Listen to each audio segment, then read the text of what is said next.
साथियों, new financial year 2026-27 start हो चुका है। देश के सभी बैंकों को नया स्केल ऑफ फाइनेंस यानी नया फसल वित्तवान प्राप्त हो चुका है। सभी बैंकों को नया स्केल ऑफ फाइनेंस मिल चुका है। अब इसी स्केल ऑफ फाइनेंस के आधार पर देश के सभी बैंकों को पूरे वर्ष भर केसीसी लोन वितरित करना होगा। तो अब आप लोगों को ज्यादा केसीसी लोन मिल सकेगा, क्योंकि इस वर्ष का जो इस वित्तीय वर्ष का स्केल ऑफ फाइनेंस आया है उसमें काफी ज्यादा अमाउंट बढ़ चुका है। फसलों की लागत काफी ज्यादा बढ़ा दी गई है। तो अब आप लोगों को पहले से लगभग 1.5 गुना और लगभग 2 गुना आपको केसीसी लोन मिल सकेगा उतनी ही जमीन पर। आज के इस वीडियो में हम आपको जानकारी देने वाले हैं कि आपको 1 बीघा जमीन पर कितना केसीसी लोन मिल सकता है, 1 एकड़ जमीन पर कितना केसीसी लोन मिल सकता है और 1 हेक्टेयर जमीन पर आपको कितना केसीसी लोन मिल सकता है।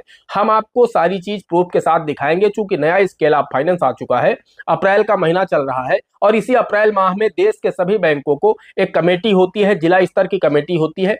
वहां पर बैठ करके उस जिले की जो फसलों की लागत होती है उसका एक खाका तैयार किया जाता है और फिर उस जिले में जितने भी बैंक होते हैं उन सभी को वही स्केल ऑफ फाइनेंस यानी फसल वित्तमान भेज दिया जाता है। तो पूरे वर्ष भर उस देश के जितने भी बैंकर्स हैं, उस जिले के जितने भी बैंकर्स हैं, उस नए स्केल ऑफ फाइनेंस के आधार पर ही केसीसी लोन वितरित करते हैं। मिलता पूरे देश के सभी बैंकों को नया स्केल ऑफ फाइनेंस है, लेकिन प्रत्येक जिले का ये अलग अलग होता है। तो आपके जिले में जो भी स्केल ऑफ फाइनेंस होगा एक बैंक का, वो ही दूसरे बैंक का भी स्केल ऑफ फाइनेंस होगा। तो अब हम आप लोगों को बताना चाहते हैं कि आपको 1 बीघा पर कितना मिल जाएगा, 1 एकड़ पर कितना मिल जाएगा और 1 हेक्टेयर जमीन पर आपको कितना केसीसी लोन मिल जाएगा। क्योंकि जो ज्यादातर किसान है वो यही चाहते हैं कि मुझे कम से कम जमीन पर मुझे ज्यादा से ज्यादा केसीसी लोन मिल जाए। क्योंकि केसीसी लोन इतना सस्ता है, लेने में इतना सरल है, आसानी से मिल जाता है, बहुत कम डॉक्यूमेंट लगते हैं और इसका जो रिपेमेंट टाइम है, रिपेमेंट करने का जो तरीका है वो बिल्कुल अलग है और किसानों के हित में है। क्योंकि इसमें मंथली इंस्टॉलमेंट आपको नहीं देनी होती है। इसमें अगर आप वर्ष में एक बार पूरा पैसा ब्याज सहित जमा कर देते हैं, अगले दिन आप फिर विड्रॉल कर लेते हैं, तो आपको सरकार की तरफ से इसमें 3% की सब्सिडी भी मिलती है। तो यानी एकमात्र ऐसा केसीसी लोन है जो कि देश के किसानों को 4% की वार्षिक ब्याज दर पर दिया जाता है और एकमात्र अकेला ऐसा लोन है जिसका रिपेमेंट आपको 1 वर्ष में करना होता है। इसमें मंथली इंस्टॉलमेंट नहीं होती है और साथ ही साथ आपका जो केसीसी लोन होता है वो एनपीए 2.5 साल बाद होता है। तो यही एक अकेला ऐसा लोन है जो कि 2.5 साल बाद एनपीए होता है। बाकी सभी लोन्स 3 महीने बाद ही एनपीए हो जाते हैं। अगर आप 3 इंस्टॉलमेंट अपनी नहीं देते हैं तो फिर आपका जो लोन होता है वो एनपीए की कैटेगरी में चला जाता है, जिससे आपकी सिबिल भी खराब होती है और आपके खाते की जो रेट ऑफ इंटरेस्ट यानी जो ब्याज दरें हैं वो भी बढ़ जाती है। इसीलिए देश के सभी किसान लालायित रहते हैं केसीसी लोन के लिए कि मुझे कम से कम जमीन पर ज्यादा से ज्यादा केसीसी लोन मिल जाए। तो अब हम आपको बता देते हैं कि आखिर आपको 1 बीघा जमीन पर कितना मिल जाएगा और 1 हेक्टेयर जमीन पर आपको कितना केसीसी लोन मिल जाएगा। क्योंकि जब आपको पहले से ही पता होगा कि मेरे पास इतनी जमीन है, मुझे इतना लोन तो मिल ही जाएगा, तो आपको मैनेजर साहब के सामने जा करके उनसे ये रिक्वेस्ट नहीं करनी है कि सर मेरे पास इतनी जमीन है, मुझे इतने लोन की आवश्यकता है, मुझे इतना पैसा दे दीजिए। तो वहां पर आपको ये, जब आपको पहले से मालूम होगा कि मेरे पास इतनी जमीन है, मुझे इतना केसीसी लोन मिल ही जाएगा। बहुत सारे लोग तो इसी चक्कर में आवेदन नहीं करते हैं कि मेरे पास इतनी जमीन है और मुझे इतने अमाउंट की आवश्यकता है, पता नहीं बैंक वाले मुझे कितना केसीसी लोन देंगे। तो अब आप घर बैठे खुद ही कैलकुलेट कर पाएंगे कि आपको कितना केसीसी लोन मिलेगा। इस वीडियो को शुरू से अंत तक देख लीजिए। वीडियो अगर आपको पसंद आ जाए एक लाइक कर देना। चैनल पर नए हैं, पहली बार आए हैं, इसी तरह के वीडियो आगे भी देखना चाहते हैं तो हमारे इस channel A to Z banking information को सब्सक्राइब कर लीजिएगा। साथ में बेल आइकन को जरूर प्रेस कर लीजिएगा ताकि जैसे हम इस तरह का कोई भी दूसरा वीडियो अपलोड करें तो उसका नोटिफिकेशन आपको सबसे पहले मिले। चलिए शुरू कर लेते हैं।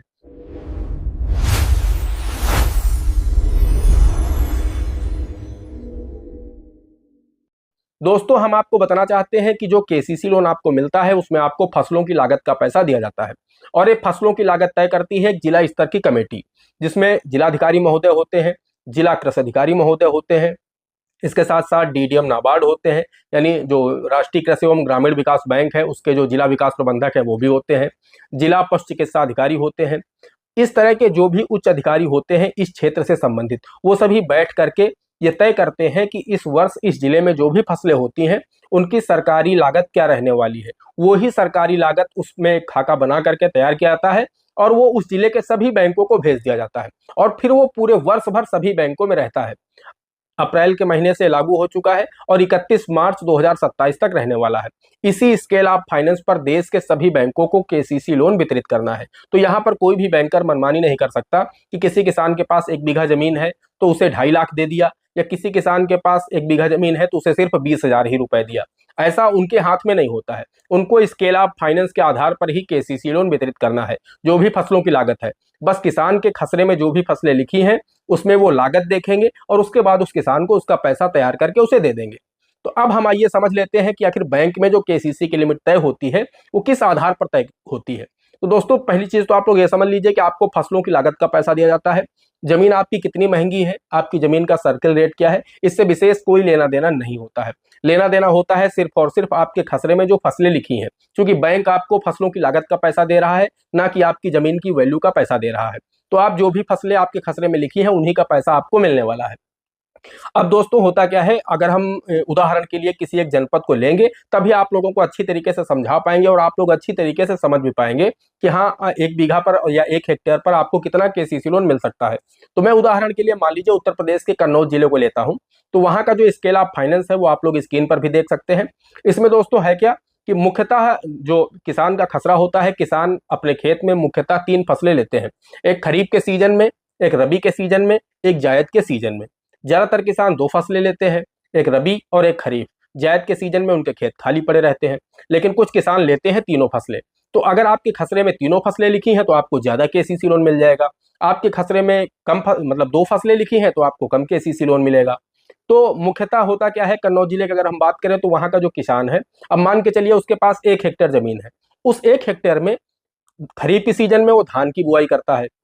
तो जब धान की रोपाई करेगा उसकी जो सरकारी लागत आई है वर्ष 2026-27 के लिए, वो है 73,000 रुपए। तो 73,000 रुपए उसका ये हो गया। आप लोग कहीं नोट करते रहिए, हम आपको टोटल कैलकुलेट करके बताएंगे कि उसे 1 हेक्टेयर में कितना मिल जाएगा। तो 1 हेक्टेयर के लिए उसकी जो धान की लागत निकल करके आई वो आई 73,000, यानी 73,000 रुपए। उसके बाद हम आलू, खरीफ के बाद रबी की बात कर लेते हैं। तो रबी सीजन में वो किसान आलू की खेती करता है। आलू की लागत है 1 हेक्टेयर की इस बार 1,73,000 रुपए। काफी ज्यादा अमाउंट इंक्रीज किया गया है आलू की लागत में, यानी जो पोटैटो है उसकी जो लागत कास्ट है वो काफी बढ़ गई है इस स्केल ऑफ फाइनेंस में, इस वित्त वर्ष में। तो 1,73,000 रुपए आपको वो मिल जाएंगे। उसके बाद अगर वो जायद के सीजन में ज्यादातर किसान टमाटर की खेती करते हैं, तो टमाटर की जो प्रति हेक्टेयर लागत निकल करके आई है वो है इस बार 1,12,000 रुपए। इन तीनों को अगर आप जोड़ेंगे तो लगभग 3,58,000, 3,60,000 रुपए हो जाते हैं। उस किसान के पास 1 हेक्टेयर जमीन है, ध्यान रखिएगा। 3,58,000 या 3,60,000 रुपए अमाउंट उसका निकल करके आ गया। उसके बाद 10% बैंक देता है आपको फसलों की भंडारण के लिए, रख रखाव के लिए। और उसके बाद 20% देता है घरेलू उपभोग के लिए, कि अगर कोई किसान सिर्फ और सिर्फ कृषि पर निर्भर है तो उसके घर का खर्च 6 माह तक कैसे चलेगा। अगर उसने केसीसी से पैसा लेकर के अपनी खेती में लगा दिया, उसके बाद जब 6 महीने बाद उसकी फसल पक के तैयार होगी तभी उसको पैसा मिलेगा। उस जब तक फसल तैयार नहीं हो रही तब तक उसके घर का खर्च कैसे चलेगा। इसके लिए बैंक 20% देता है उसके घरेलू उपभोग के लिए। तो 3,60,000 या 3,58,000 का अगर हम 10% निकालेंगे तो लगभग 36,000 हो जाता है। और हम अगर इसका 20% निकालेंगे तो लगभग 72,000 हो जाता है। इन दोनों को अगर हम जोड़ेंगे 10% और 20%, तो 1 लाख को क्रॉस कर जाते हैं। लगभग 1,08,000, 1,10,000 अमाउंट हो जाता है। तो 1,10,000 मान के चलिए ये हो गया, और इसके साथ ही साथ 3,60,000 आपका वो था। तो 3,60,000 प्लस 1,10,000, ये 4,70,000 रुपए हो गए। तो पहले साल उस किसान को 4,70,000 रुपए तक वो विड्रॉल कर सकता है जिसके पास 1 हेक्टेयर जमीन है। अब आपको पता होना चाहिए कि जो केसीसी की लिमिट होती है, अगर आप सही से समय से अदायगी कर रहे हैं तो 10% आपकी लिमिट प्रति वर्ष इंक्रीज होती है। आपका केसीसी 5 वर्षों के लिए बनाया जाता है, तो फिर 5 वर्षों के लिए प्रति वर्ष 10% बढ़ेगी। तो अगर पहले साल 4,70,000 है तो दूसरे साल उसका फिर आप लोग 10% बढ़ा लीजिए, उसके बाद फिर उसके अगले साल 10% बढ़ा लीजिए। तो इस तरह से करके उसे जो 5वें साल अमाउंट मिलेगा वो लगभग मिलेगा 7 लाख रुपए। यानी पहले साल 4,70,000 रुपए विड्रॉल कर सकता है और 5वें साल वही किसान उसी 1 हेक्टेयर जमीन पर 7 लाख रुपए विड्रॉल कर सकता है। अब दोस्तों है कि अगर हम 1 बीघा की बात करें तो आप अपने हिसाब से देख लीजिएगा। मेरे यहाँ जो 1 बीघा होता है वो होता है 1 हेक्टेयर का 1/4 भाग, यानी 0.253 हेक्टेयर उसका 1 बीघा होता है। तो 1 हेक्टेयर का 1/4 भाग हो गया। तो 1 हेक्टेयर का 1/4 भाग होने का मतलब ये हो गया कि पहले साल 1,70,000 लिमिट निकल करके आ रही है। तो 1,70,000 का 1/4 कर देंगे आप, तो लगभग 1,15,000, 1,17,000 रुपए कोई भी किसान जिसके पास 1 बीघा जमीन है वो निकाल सकता है केसीसी स्कीम के माध्यम से। तो 1 बीघा वाला 1,17,000 पहले साल निकाल सकता है। वही अगर हम 5वें साल की बात करें तो 5वें साल उसका जो अमाउंट 7 लाख रुपए है, तो फिर वो 1.5 लाख से अधिक पहले 5वें साल निकाल सकता है 1 बीघा वाला किसान। यानी जिसके पास 1 बीघा जमीन है वो पहले साल 1,15,000 से 17,000 रुपए, वहीं 5वें साल लगभग 1,60,000 रुपए तक वो विड्रॉल कर सकता है अपने केसीसी खाते से।